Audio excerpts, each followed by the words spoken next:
और वो कहता है कि हमको रास्ता चाहिए, क्योंकि विश्व में अनेक समस्याएं जिनका हल उनको नहीं मिला। स्वार्थ और कट्टरपन के चलते कलह चलते हैं, उसका कोई हल नहीं दिख रहा।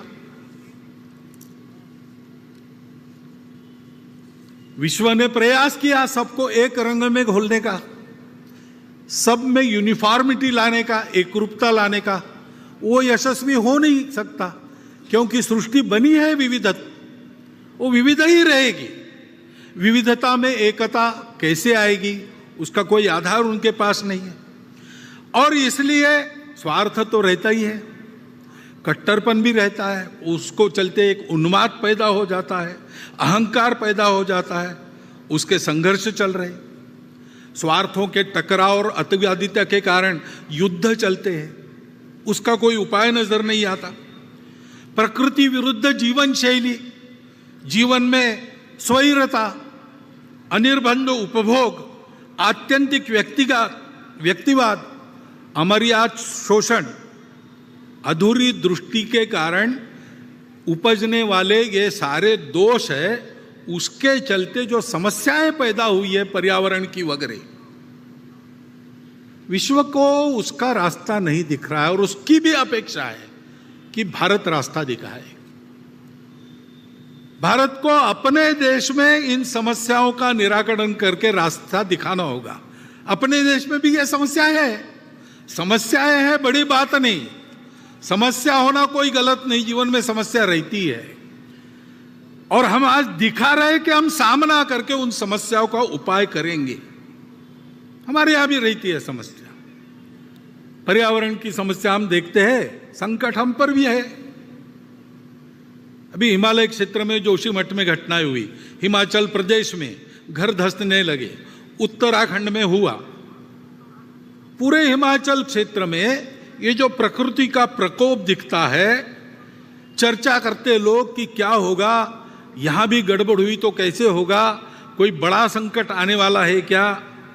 आने वाला होगा तो होगा, लेकिन डरने की क्या बात है, उसका उपाय करने की बात है।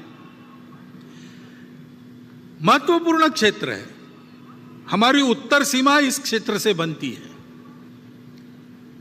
हमको सीमा सुरक्षा का भी विचार करना पड़ेगा। इस क्षेत्र में उत्तर भारत की सारी बड़ी नदियां जल लाती है, चीन को भी जल ले जाती है, दक्षिण पूर्व एशिया को भी जल ले जाती है। इस क्षेत्र का खराब होना, इसका मतलब हमारी जल व्यवस्था का खराब होना होता है। तो जल सुरक्षा का भी विचार करना पड़ेगा, पर्यावरणीय स्वास्थ्य का भी विचार करना पड़ेगा।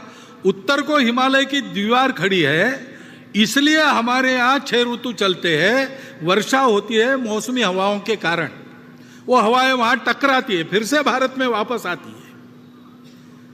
मिलाकर अपने देश के स्वास्थ्य के लिए उस हिमालय क्षेत्र का एक क्षेत्र के नाते अलग सा विचार करते हुए इसको कैसे करना, इसको हमको तय करना पड़ेगा।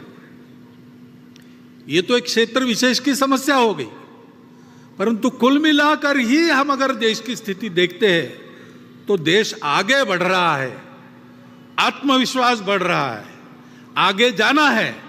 लेकिन आगे जाते समय दुनिया को नया रास्ता दिखाना है अपने स्व के आधार पर। तो हम लोगों को दुनिया की नकल नहीं करनी है, हम लोगों को अपना रास्ता बनाना है। बाकी बातों का प्रयोग दुनिया ने कर लिया, हमको आज के समय में अपनी बातों के आधार पर एक यशस्वी प्रयोग दुनिया को देना है। देश का जीवन कैसे खड़ा किया जा सकता है स्व के आधार पर। और ये नहीं कि हम नहीं कर रहे, हम कर रहे। सरकारी नीतियों में भी ये प्रकट हो रहा है। नई अंग्रेजी में क्या, इनोवेटिव ऐसे उपाय करके अपना देश आगे बढ़ रहा है। नीतियां ऐसे चल रही है, लेकिन प्रशासन ने भी ऐसा चलना चाहिए। तो प्रशासन के दिमाग में ये बात चाहिए, वो पूरी है ऐसा लगता नहीं, उनको तैयार होना पड़ेगा। और शासन प्रशासन तो अपना काम कर ही लेंगे, परंतु समाज को भी करने की आवश्यकता है। समाज को भी अपने स्व का पूर्ण ज्ञान होना चाहिए। ये समझ में आना चाहिए कि हमारी सब बातों में हमारा स्व है। इसलिए हमारी कौन सी बातें काल सुसंगत है उनको रखना चाहिए। कौन सी ऐसी बातें दुनिया में चल रही जिससे हमको सीखना है उसको हमको लेना है, परंतु देशानुकूल बनाकर लेना है। और कौन सी ऐसी बातें हैं जो हमारी अपनी है, वो समयानुकूल है कि नहीं, काल सुसंगत है कि नहीं, ये देखते हुए उनमें आवश्यक परिवर्तन करते हुए जो काल बाह्य हो गई उनको छोड़ते हुए हमको भी अपने आचरण को बदलकर आगे चलना चाहिए। क्योंकि संपूर्ण देश को आगे बढ़ना है तो शासन की स्व आधारित युगानुकूल नीति बन रही है, धीरे धीरे ही बनेगी। गलत नीति पर पोथी निष्ठता के कारण या भ्रामक कल्पनाओं के कारण इतना आगे चले गए थे, एकदम अबाउट टर्न नहीं हो सकता। ऐसे हम गए, अब धीरे धीरे मुड़ रहे हैं, वो काम होगा, परंतु उसके साथ साथ हमको प्रशासन की तत्पर सुसंगत लोकाभिमुख कृति चाहिए। और हमारे लिए सबसे महत्वपूर्ण है समाज का मन वचन कर्म से सहयोग और समर्थन। इससे देश की स्थिति में परिवर्तन आएगा। आज की हालत में अपने मूल्यों पर हम खड़े होकर अगर परिवर्तन लाते हैं तो उससे दुनिया को नया रास्ता मिल जाएगा। अब ये हम करने लगे, लेकिन थोड़ा और एक बात का भी ध्यान रखना पड़ेगा।